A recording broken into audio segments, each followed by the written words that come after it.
लेकर उपराज्यपाल मनोज सिन्हा के बयान का हवाला देकर पीडीपी के प्रवक्ता मोहित भान ने उमर अब्दुल्ला सरकार पर हमला बोला है।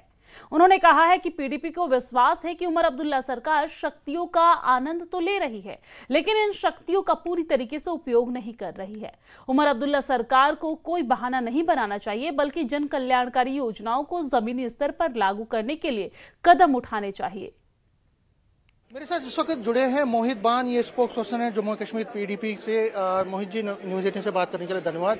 एलजी का एक स्टेटमेंट अभी आया है, उन्होंने कहा है कि जम्मू कश्मीर एक यूटी है, स्टेटहुड का कमिटमेंट है और यूटी गवर्नमेंट के पास एनफ पावर्स हैं। उनको मशवरा दिया है कि आप लोगों को बेवकूफ़ बनाना बंद कर दीजिए रियासत के नाम पे, और जो पावर्स आपको है, जो आपको यूटी में पावर दिए गए, उनको यूटिलाइज कीजिए।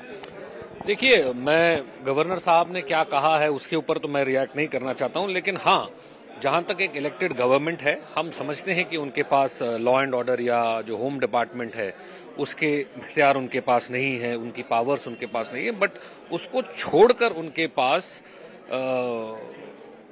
40 से ज्यादा डिपार्टमेंट, 6 से ज्यादा मंत्री हैं, जो 12-13 पोर्टफोलियोज एक एक मंत्री के पास कहीं ना कहीं पे हैं। 40 से ज्यादा महकमे हैं जिनके काम यही मंत्रालय जो है ये संभाल रहा है। तो उसकी जो उम्मीद है, जो वादे लोगों के साथ किए गए, जो भरोसा लोगों को दिलाया गया कि आप हमारे को एक मजबूत और मेजॉरिटी से भरपूर सरकार दीजिए, हम आपकी जितनी भी मुसीबतें हैं उनको उनके ऊपर काम करेंगे। लेकिन अनफॉर्चुनेट ये है कि पिछला 1 साल गुजर गया है।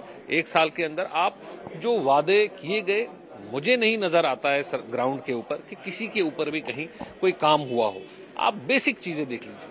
आज ही हमारे महबूबा जी के कहने पे पुलवामा के एमएलए वहीदुर रहमान पारा साहब ने डेली वेजर्स और जो कैजुअल लेबर्स है इनके हवाले से बिल एक लाया था। आज असेंबली में डेटा बताया गया 1 लाख से ज्यादा मुलाजिम हैं जो रजिस्टर्ड डेली वेजर्स हैं, जिनका बायोमेट्रिक हो चुका है और वो मुख्तलिफ डिपार्टमेंट्स के साथ रजिस्टर्ड है। लेकिन सरकार का कोई तवज्जो इस तरफ नहीं है। अगर सरकार सीरियस होती तो आज वो इस बिल के ऊपर डिस्कशन करती। अगर इसके अंदर कोई कमी पेशी है उसको ठीक किया जा सकता था, लेकिन सरकार हर एक फ्रंट पे फेल हो रही है।